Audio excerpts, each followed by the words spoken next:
Praise the lord. యేసుక్రీస్తు వారి పరిశుద్ధమైన నామంలో మీ అందరికి వందనాలు శుభాలు తెలియపరుస్తున్నానండి. దానియేలు 6వ అధ్యాయం 16వ వచనం. నీవు అనుదినము తప్పక సేవించుచున్న నీ దేవుడే నిన్ను రక్షించెను అని దేవుని వాక్యం సెలవిస్తుందండి. మన దేవుడు మనల్ని రక్షిస్తాను అని దేవుని వాక్యం సెలవిస్తున్నది. ఎప్పుడు జరుగుతుంది? మనం అనుదినము మనం దేవుణ్ణి సేవించాలి. మనం యేసుక్రీస్తు వారిని సేవించాలి. ఈ లోకంలో దేవుని రూపమని మనం ఈ లోకంలో ఏ విగ్రహారాన్ని సేవించినా అవన్నీ యేసుక్రీస్తు వారిని సేవించినట్టు కాదండి. మన దేవుడు ఆత్మస్వరూపై ఉన్నాడు.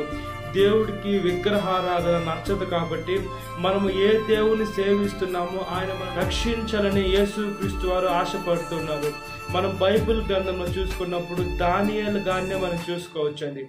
దానియేలు గారిని సింహపు బోన్లో వేసినప్పుడు ఆయన ప్రార్థన చేస్తున్నాడు.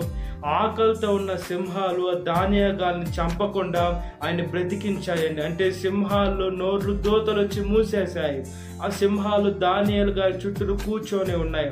లెక్క ప్రకారం అయితే దేవుడు తోడు దానియేలు గారికి లేకుండా ఉంటే ఆ సింహాని బోన్లో ఆయన ఎముక కూడా లేకుండా అవన్నీ తినేసి ఉండేటి అండి. అంటే దేవుడు ఆయన అనుదినము ఆయనకి ముమ్మార్లు ప్రార్థించేవాడు. కాబట్టి ఆయన దేవుడు ఆయన రక్షించాడు. మన దేవుడు మనల్ని రక్షిస్తూనే ఉన్నాడు.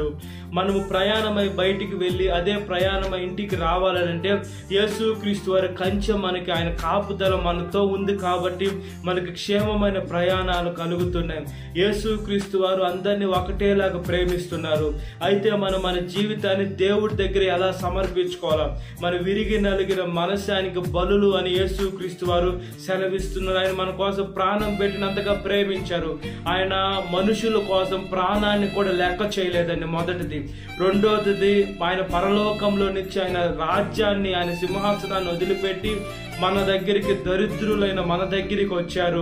అదేవిధంగా మనుషుల చేత ఆయన ఉమ్ము వేపించుకున్నారు, తిట్టించుకున్నారు, కొరడాలతో కొట్టించుకున్నారు, మనుషుల చేత అవమానం చెందారు. ఇప్పుడు కూడా యేసుక్రీస్తు వారి మీద ప్రేమ లేని వారు ఆయన దేవుడు కాదని, అదేవిధంగా దేవుడు ద్రాక్షారసం ఆయన స్వీకరిస్తుంటే ఆయన మందు తాగుతున్నాడని మనుషులు అనేక రీతిలో దేవుని తప్పుగానే చూపిస్తున్నారండి. ఏమంటే నిజం ఎక్కడైతే ఉంటుందో అది అబద్ధంగానే ప్రూవ్ అవుతుంది. అబద్ధము పాపం ఎక్కడైతే ఉంటుందో అది నిజంగానే మనుషులందరూ నమ్ముతుంటారు.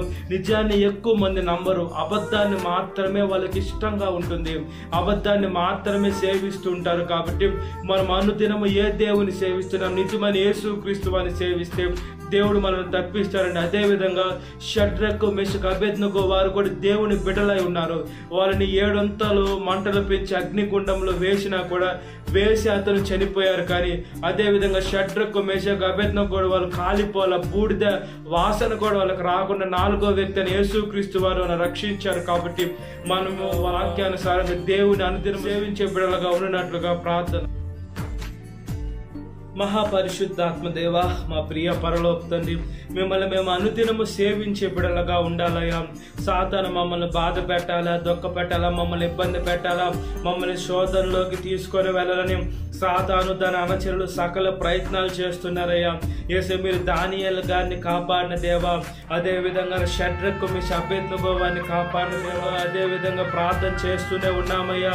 యేసు ఐగుప్తులో ఉన్నటువంటి ఐగుప్తి మనుషులు ఫరో సైన్యం దగ్గర ఇశ్రాయేలుని కాపాడిన దేవా, మీకు స్తోత్రం చెల్లిస్తున్నామయ్యా. మీరు పరిశుద్ధమైన దేవుడు, నిత్యమైన దేవుడు, సమాధానానికి అధిపతి, మీకు స్తోత్రమయ్యా.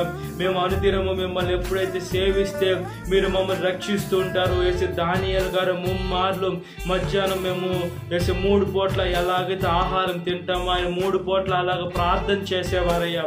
మా జీవితంలో ప్రార్థన ఉండాలి, అదేవిధంగా బైబుల్ చదువుట ఉండాలి, వేసే పాటలు పాడేది కూడా ఉండాలయ్యా. ఎప్పుడైతే మిమ్మల్ని ఆరాధిస్తూ ఆత్మతో సత్యంతో ఆరాధిస్తూ ఉంటాము మీరు మమ్మల్ని ఎంతగానో మీ ఇండిల దగ్గరికి చేర్చుకోవాలని, మమ్మల్ని హత్తుకోవాలని, మాకు అక్షయ కిరీటం జీవ కిరీటం ఇవ్వాలని మీరు ఆశపడుతున్న దేవా, పరిశుద్ధమైన దేవా, నిత్యమైన దేవా, సమాధానానికి అధిపతి, స్తోత్రమయ్యా. నిన్న నేడు నిరంతరం ఏకరీతిగా ఉన్న దేవా, ఉన్నవారు నన్ను సెలవిచ్చారే, మీకు స్తోత్రం చెల్లిస్తున్నానయ్యా.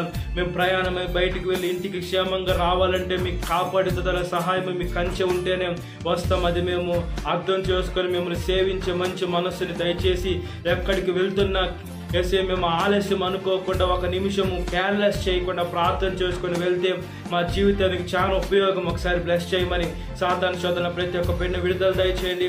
ఈ వాక్యం వింటున్న ప్రతి ఒక్క బిడ్డ పేరు ప్రశ్న జ్ఞాపకం చేసుకొని దినకాలపు జీవితం నింపమని నజరేయుడైన యేసుక్రీస్తు వారి పరిశుద్ధమైన నామములో మిక్కిలి వినమ్రతతో నా పరలోక తండ్రి ఆమేన్. Praise the Lord. God bless you. Have a great day.